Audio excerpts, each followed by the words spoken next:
왕들의 교훈, 왕들의 교훈이라는 제목으로 하나님의 말씀을 선포하겠습니다.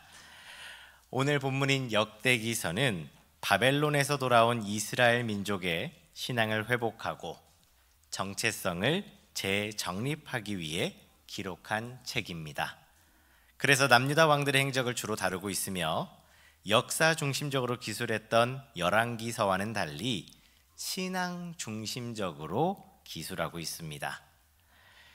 오늘 우리가 본 본문은 성전을 완공하고 봉헌할 때 하나님께서 솔로몬에게 주셨던 약속이에요. 이 말씀은 솔로몬 이후에 모든 남유다 왕들에게 동일하게 적용되었던 언약이기도 합니다. 오늘 말씀을 통해 우리는 히스기야와 여호사밧, 요담 이렇게 세 명의 왕을 만나게 될 텐데, 이들이 처한 시대적 상황과 여건은 각기 달랐지만 하나님 보시기에는 정직한 왕으로 평가를 받았었어요. 그러나 이들도 사람이기 때문에 연약하고 실수를 했는데, 그때에 이들이 바른 신앙생활로 또 그 말씀에 합당한 모습으로 돌이켰을 때 신실하신 하나님은 언약대로 도우셨습니다. 메시아의 탄생을 기억하고 기념하며 기다리는 대림절 첫 주, 이 왕들의 여정 속에서 신앙적 교훈을 배워 왕으로 오신 예수님, 우리 주님의 다시 오실 길을 준비하는 하나님의 사람들이 되시길 주님의 이름으로 축복합니다. 왕들의 교훈 첫 번째, 예배의 진심이어야 합니다. 역대하 29장 30절 말씀이에요. 제가 화면으로 띄워드릴게요. 함께 읽어드리겠습니다. 히스기야 왕이 귀인들과 더불어 레위 사람을 명령하여 다윗과 선견자 아삽의 시로 여호와를 찬송하게 하매 그들이 즐거움으로 찬송하고 몸을 굽혀 예배하니라. 아멘. 히스기야와 남유다 백성들이 즐거움으로 찬송하고 예배했다라고 말씀합니다. 남유다의 13대 왕이었던 히스기야는 예배의 진심이었던 왕이었어요. 히스기야는 아버지 아하스 때 중단되었던 제사를 회복하기 위해 성전을 보수하고 성전 기구들을 성결케 하였습니다. 또 산당과 우상들을 제거하여 신앙 중심의 예배가 회복될 수 있도록 토대를 놓았지요. 이렇게 했던 이유는 오직 하나였습니다. 예배의 회복을 위해서였지요.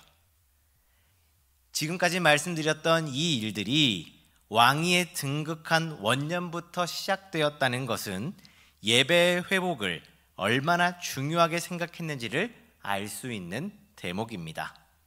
특히 히스기야는 유월절을 성대하면서도 온전히 지켰는데, 유월절이 하나님의 구원과 언약을 상기시켜 신앙 회복을 이룰 수 있는 절기였기 때문이었어요.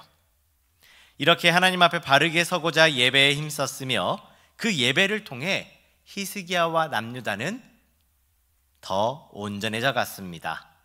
그렇게 온전해짐은 하나님께는 기쁨이 되었으며 위기의 순간을 만났을 땐 지키시고 돌보시는 구원의 손길을 힘입는 은혜가 되었지요. 예배 회복을 향한 히스기야의 열정 아래 남유다는 성전 중심의 예배를 이렇게 회복했습니다.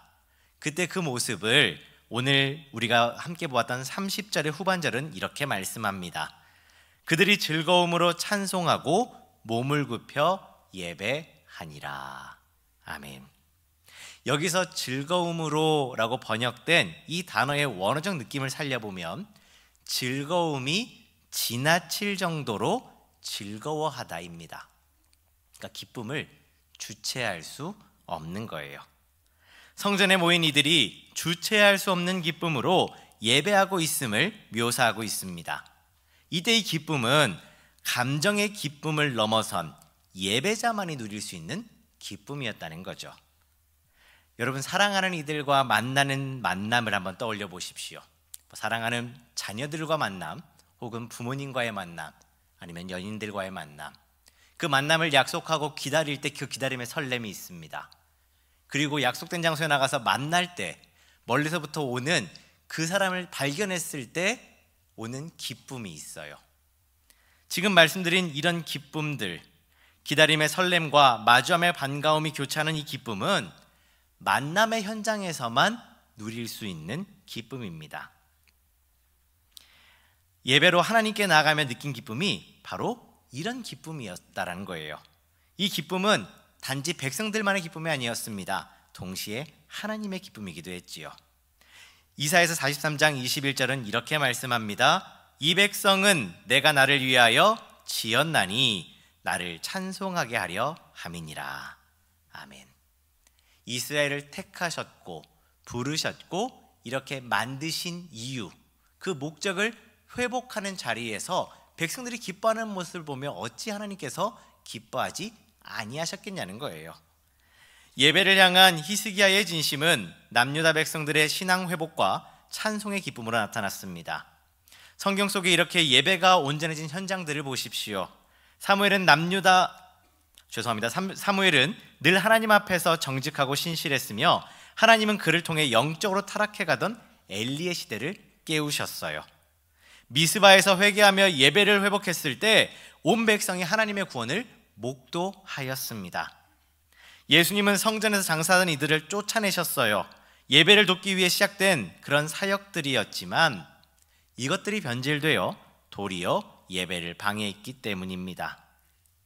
그렇게 정화된 성전에서 백성들은 말씀이신 예수님을 통해 하나님을 만났고 그 성전으로 나온 맹인과 전은이들은 고침을 받았습니다. 예배가 회복된 곳에 구원과 온전함이 나타났어요. 사랑하는 남부가족 여러분, 오늘 하나님을 예배하기 위해 모인 우리 모두 히스기야와 같이 예배에 진심이시길 소망합니다. 하나님께서 말라기 선지자를 통해 이렇게 말씀하셨어요. 만군의 여호와가 이르노라. 너희의 온전한 11조를 창고에 들여 나의 집에 양식이 있게 하고 그것으로 나를 시험하여 내가 하늘문을 열고 너희에게 복을 쌓을 곳이 없도록 붙지 아니하나 보라. 아멘. 여러분, 여기서 11조가 단지 물질이겠습니까? 그렇지 않습니다. 물질을 비롯해서 여러분의 건강과 시간 모두가 포함되는 거예요. 하나님께로부터 온 모든 것, 내가 오늘 누리고 있는 이 모든 것이 하나님으로부터 왔음을 고백할 때, 그렇게 하나님을 인정하고 예배할 때 하나님께서는 책임지시겠다고 분명히 말씀하셨습니다. 우리가 예배의 진심이라면 두 가지를 버려야 해요. 먼저는 형식적인 예배입니다. 형식적인 예배는 기대가 없는 예배예요. 어떤 은혜를 주실지, 나의 삶을 어떻게 이끌어 가실지, 우리 교회를 통해 어떤 일을 이루실지에 대한 기대 말입니다. 오늘 이 예배에 참여하고 있는 여러분은 어떤 마음으로 이 자리에 오셨습니까? 주일이 되었으니까, 시간이 되었으니까 이 자리에 계신 것입니까? 혹 지금까지는 나도 모르는 사이에 그렇게 형식화되었다면 마음과 생각을 바로잡아 하나님의 일하심을 기대하는 여러분이 될 수 있기를 축복합니다.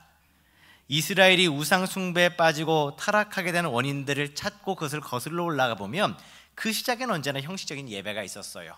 그러므로 형식적인 예배를 제하고 전심으로 하나님께 나아가는 여러분이 되기를 바랍니다. 다음으로는 우상이 될 만한 요소를 제거해야 해요. 내 삶의 자리를 점검해 보면 신앙적인 요소로 가장한 우상적인 요소가 얼마나 많은지 모릅니다. 히스기야 왕이 우상을 제거할 때 이 성경 본문에 보면요, 모세의 놋뱀을 제거했다라고 말씀합니다. 즉 모세의 놋뱀이라고 언급되고 있는 그 형상을 제했다는 얘기인데, 이 모세의 놋뱀은요 모세 시대에 만들어진 놋뱀이 아니었어요. 후대 사람에 의해 만들어진 것으로 좋은 뜻을 가지고 만들었겠지만 이것이 우상과 함께 제거되었다는 것은 예배에 합당하지 않았다는 겁니다. 예배의 진심이었던 히스기야가 성전 정화와 종교개혁을 단행하여서 온 백성과 즐겁게 찬송하고 또 겸손히 경배하였던 것처럼 주일을 비롯해 수요일과 금요일 그리고 새벽에 이르기까지 여러분이 하나님을 만나는 자리, 그리고 하나님께 예배하는 자리가 진심으로 가득 채워질 수 있기를 주님의 이름으로 축복합니다. 왕들에게 온 두 번째, 말씀을 사모해야 합니다. 역대하 17장 9절의 말씀이에요. 제가 읽어드리겠습니다. 그들이 여호와의 율법책을 가지고 유다에서 가르치되 그 모든 유다 성읍들로 두루다니며 백성들을 가르쳤더라. 아멘. 율법책을 가지고 유다 성읍들을 두루다니며 가르쳤다라고 말씀하지요. 남유다의 4대 왕이었던 여호사밧은 다윗처럼 정직하게 행했던 왕이었습니다. 그는 북이스라엘의 잘못을 답습하지 않고 우상을 제거하였는데, 이렇게 눈에 보이는 외적인 조치에서 멈추지 않고 백성들에게 말씀을 가르치며 내실을 함께 다졌던 왕이었어요. 그가 왕이 된 지 3년째 되던 해에 방백들과 제사장과 레위인 그룹들을 유다 여러 성읍들로 두루 보내어 율법책을 가지고 백성들을 가르쳤습니다. 율법책에 기반한 교육이 무슨 교육이겠습니까? 말씀 교육이지요. 즉 여호사밧은 말씀 교육의 필요성을 알았고 그가 말씀을 사모했기에 이와 같은 일을 추진할 수 있었습니다. 여호사밧이 율법에 복종하였을 뿐 아니라 그 율법책으로 백성들을 가르친 것은 남유다를 하나님의 뜻에 합당한 나라로 세우기 위함이었어요. 하나님께서 이스라엘을 선민으로 삼으셨던 이유가 여기 있지 않습니까? 여호사밧은 말씀을 통해 이를 정확히 알았던 왕이었습니다. 그런데 이 율법 교육에 왜 방백들이 동행했을까요? 이들의 이름을 상세히 기록한 것은 이 교육의 중요성을 잘 보여주는데, 단순히 율법 교육, 즉 율법적 지식을 전달하려고 했던 것이 아니라 보다 삶에서 경험했던 바, 적용했던 바를 실질적으로 가르쳐서 실질적인 율법 교육을 하기 위해서였습니다. 당시엔 파피루스나 양피지에 글자가 새겨진 책들 뿐이었기 때문에 일반 백성들은 율법책을 볼 수도 그리고 소유할 수도 없었습니다. 그렇기 때문에 오늘 본문에 등장하는 이 교육이 참 의미 있는 것이죠. 이 교육을 통해 백성들은 하나님의 뜻대로 살아갈 수가 있었습니다. 철저히 진행된 말씀 교육은 후에 나라를 재정비할 때, 또 위기를 상황을 만날 때마다 빛을 발했어요. 여호사밧의 실수라고 한다면 그가 아합과 사돈을 맺은 거였습니다. 여러분이 아시는 그 아합이 맞습니다. 북이스라엘을 우상 숭배에 빠뜨리고 온갖 악행을 저질렀던 그 아합과 어떤 정치적인 목적에 의해서 사돈 관계가 됐어요. 그리고 그렇게 함께 전쟁에 나갔다가 죽을 뻔한 위기를 겨우 극복하고 다시 본인의 자리로 돌아왔습니다.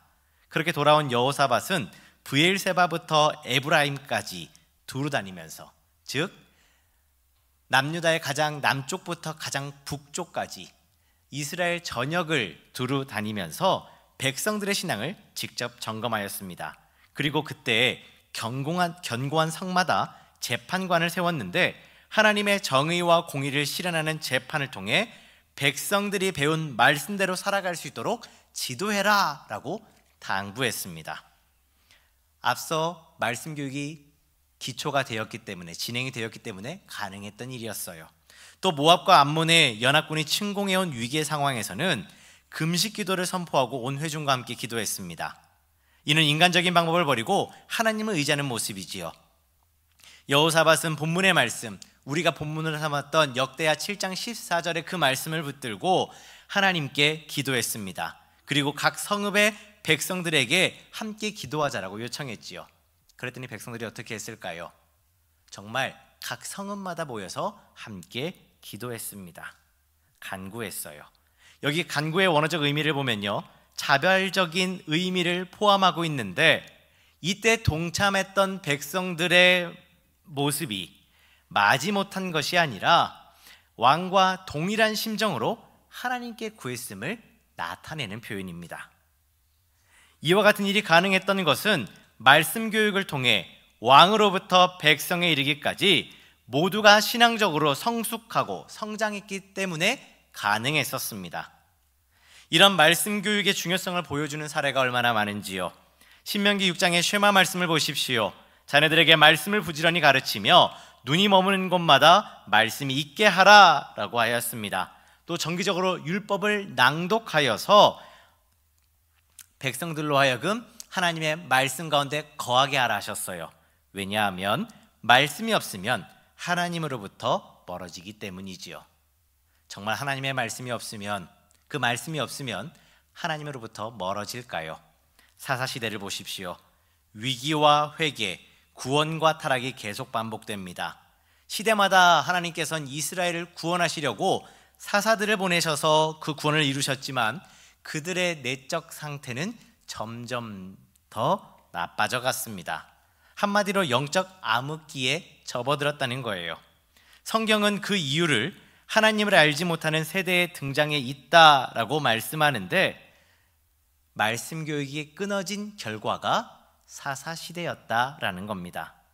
사랑하는 남부가족 여러분, 오늘 예배 자리에 모인 우리 모두 여호사밧과 같이 말씀을 사모하시길 소망합니다. 삶이 바쁘고 분주해질수록 여러분의 육의 건강을 위해 다양한 수단과 방법을 간구하시는 것처럼 영의 건강을 위해서 말씀을 사모하셔야 합니다. 여러분은 한 주간 얼마나 말씀을 가까이 하시는지요? 지금 우리가 예배하고 있는 이 시간 외에 여러분이 말씀을 읽거나 공부를 하고 계시는지요? 본문 속 이스라엘 백성들은 율법책을 늘 가까이 할 수 없었어요. 그들이 받을 수 있는 교육이냐고는 레위인이나 제사장들처럼 종교 지도자들을 만나야만 받을 수 있었습니다. 그 또한 녹록치 않았지요. 예수님의 시대를 보십시오. 예수님은 가르치고 전파하며 고치는 일에 최선을 다하셨습니다. 아름다운 성전이 있고 대제사장들과 랍비 같은 수많은 종교 지도자가 있었음에도 불구하고 백성들이 율법을 오해하고 하나님의 뜻을 곡해하였기 때문에 이를 바로잡으시려고 말씀을 가르치시는 일에 최선을 다하셨어요. 그런데 오늘은 어떻습니까? 책이 없어서 말씀을 보지 못하는 시대도 아니요, 무거워서 들지 못하는 시대도 아니고, 눈이 흐려져서 말씀을 읽지 못하는 시대도 아닙니다. 성경은 마음만 먹으면 언제 어디서든 볼 수 있고 관련된 정보와 설교가 넘쳐나서 홍수의 시대라고도 말을 해요. 우리가 1년에 성경 한 번 읽어보자, 모든 교우가 함께 일독씩 해보자 라고 153 말씀 대행진을 진행했었습니다. 시간을 놓치시는 분들을 위해서 그날 한 분량을 유튜브에 남겨뒀어요. 우리가 하나님 앞에 섰을 때 말씀을 가까이 할 수 없었노라 라고 핑계할 수 없다라는 것입니다. 기억하십시오. 말씀이 없이는 바른 성도가 될 수 없고 건강한 교회 공동체를 이룰 수도 없습니다. 그래서 잠언 29장 18절은 이렇게 말씀합니다. 묵시가 없으면 백성이 방자에 행하거니와 율법을 지키는 자는 복이 있느니라. 아멘. 율법을 지키는 자가 누릴 복, 그 복이 저와 여러분의 복이 될 수 있기를 축복합니다. 성경에 기록된 마지막 때가 하루 더 가까워졌지요. 많은 이단들이 미혹하고 있고 나라와 나라가 대적하며 곳곳에서 나타나는 재해들은 주님께서 말씀하신 마지막 때의 징조입니다.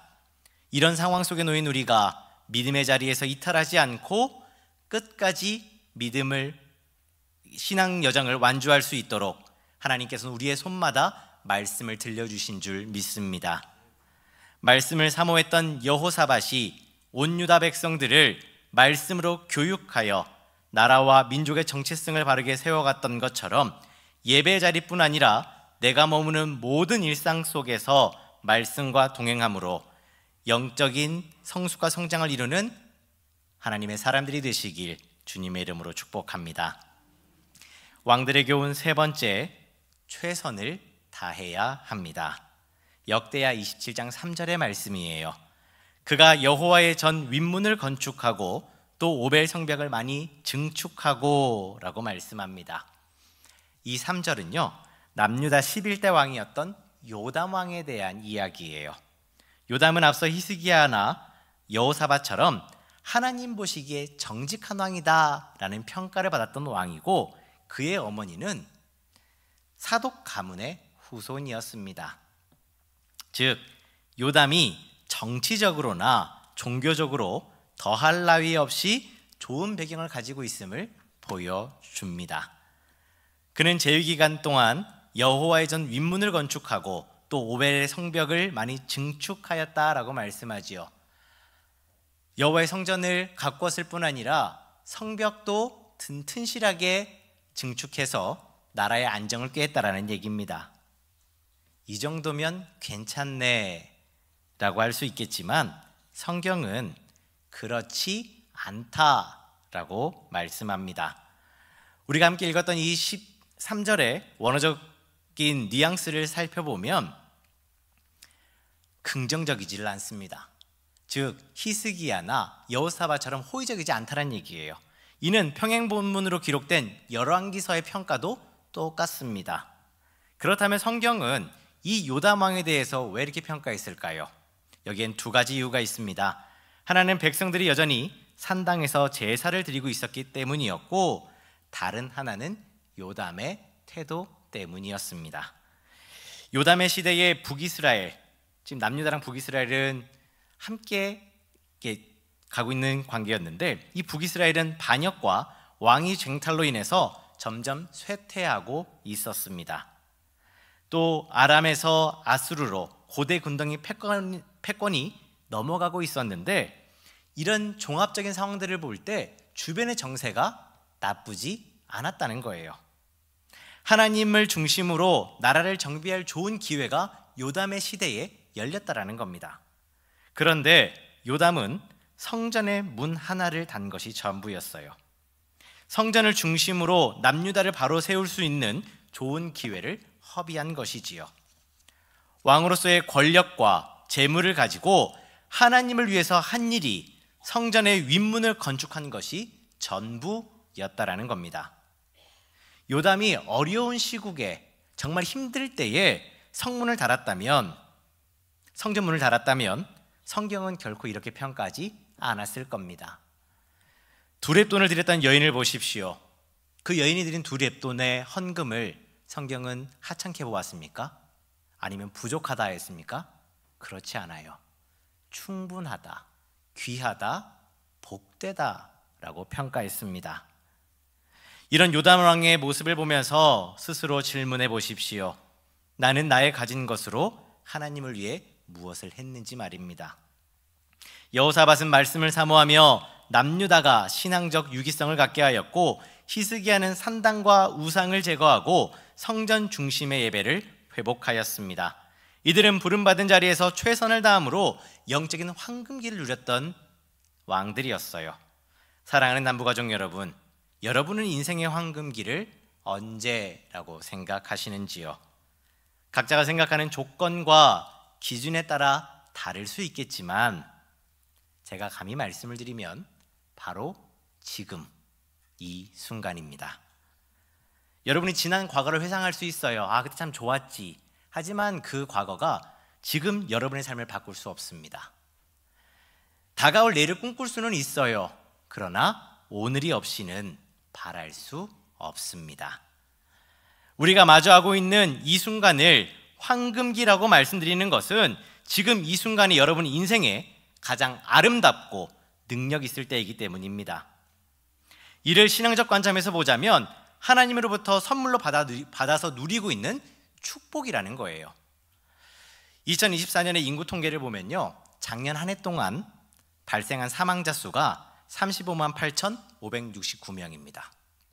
복잡하죠? 이걸 환산하면 1분당 한 명의 사망자가 발생한 것이래요. 이 통계를 오늘 우리의 삶의 자리에 적용해 보십시오. 지금 말씀을 나누고 있는 이 순간에도 누군가는 생사의 갈림길에서 운명을 달리하고 있다는 말입니다. 우리가 그 생사의 갈림길에 놓였다면 과연 무엇을 할 수 있겠습니까? 나의 힘과 능력으로 그것들을 돌파하고 극복하고 상황을 바꿀 수 있을까요? 물론 그런 상황도 있을 수 있지만, 발생한 사망자들의 상황이 크게 다르지 않음을 볼 때 우리도 이들과 다른 결과를 기대하기 어려울 겁니다. 즉, 그런 상황에 놓였다면 그저 우리가 할 수 있는 것은 받아들이는 것뿐이라는 거예요. 그러므로 지금 이 순간이라는 황금기에 우리가 예배의 진심이었는지, 그리고 정말로 말씀을 사모했는지, 이런 신앙생활에 최선을 다해왔는지 스스로 점검해 보십시오. 1893년에 이게 당시 조선이죠. 조선에 내한했던 무야곱 선교사님이 계십니다. 미국 선교사님이신데 이분이 한국에서의 생활을 기록으로 남겼어요. 그리고 그 책이 출간되었었습니다. 그 책의 교회 파트를 보면 한국인 성도들의 모습을 소개하고 있는데, 당시 한국의 성도들은 쪽복음이라고 불리는 성경의 일부 번역본을 가지고 예배드렸고, 악기도 없이 변변찮은 찬송가를 한 음조로 불렀답니다. 먼 길을 마다하지 않고 모인 이들이 예배가 진행되는 동안엔 시간에 구애받지 않고 사모하며 집중했는데, 그 모습을 보고 있노라니 이 선교사님이 축도를, 그 본국에서의 모습이 생각이 나는 거예요. 축도를 마치기도 전에 모자를 챙기고 집에 갈 채비를 하는 그 본국의 내 형제들, 신앙인들이 생각이 나니 부끄러워졌답니다. 늘 기도할 준비가 되어 있었고 말씀을 배우기 위해서 600리의 길도 마다하지 않고 걸어왔던 이들이 우리 믿음의 선진들이었어요. 우리의 여건과 상황이 믿음의 선진들보다 부족합니까? 우리는 이들보다 최선을 다하고 있다고 말할 수 있겠습니까? 한 주간을 살아가는데 오늘 여러분이 이 자리에서 드리는 이 한 번의 예배로 과연 충분한가요? 우리가 본문으로 삼은 그 한 절의 말씀을 붙들면 우리가 이제 마주할 한 주간의 세상 속에서 세상의 유혹과 도전에서 넘어지지 않고 살아갈 수 있겠냐는 거예요. 이것으로 가능하다면 왜 하나님은 아침 저녁으로 제사를 명하셨으며 예수님은 쉼없이 말씀을 가르치시며 새벽마다 기도의 자리를 찾으셨겠습니까? 오늘 우리가 함께 나누었던 믿음의 선진들의 모습을 본받아 우리 인생의 황금기인 지금 이 순간을 하나님 앞에 예배하는 시간으로, 그렇게 영적인 성장과 성숙의 기회로 삼는 우리 모두 될 수 있기를 바랍니다. 이를 위해 여러분 공예배에 힘쓰십시오. 새벽을 비롯해 금요일과 같은 기도의 자리가 있다면 여러분 나와서 함께 기도합시다. 우리가 예배에 힘쓰고 기도할 때, 그렇게 함께 결단하고 정직한 모습으로 나아갈 때 하나님께서는 그런 우리들을 통해 영광 받으실 뿐 아니라 하나님의 일들을 이뤄가실 줄 믿습니다. 주님 다시 오실 순간이 언제인지 알지 못하듯 주님께서 우리를 불러가실 순간이 언제인지 알 수 없습니다. 그러므로 내게 주신 상황 속에서 최선을 다해 예배에 힘쓰고 말씀을 더욱 사모하시길 주님의 이름으로 축복합니다. 오늘 말씀을 맺습니다. 서두에 말씀드린 것처럼 11월의 마지막인 오늘은 대림절의 첫 주이면서 동시에 교회력의 시작입니다. 우리의 왕으로 오신 예수님을 기억하고 기념하며 기다리는 시간이지요. 그 예수님을 통해 우리는 하나님의 백성이 되었습니다. 그리고 그런 백성들에게 오늘 본문은 분명히 선포하고 있어요. 내 백성이 스스로 낮추고 기도하여 나를 찾으면 내가 하늘에서 듣고 그들의 죄를 사하고 그들의 땅을 고치신다 라고 말이죠. 우리가 만난 왕들은 이 말씀을 붙들고 예배에 진심을 담았으며 말씀을 사모했습니다. 동시에 인생이기에 가질 수 있는 한계도 보여주었지요.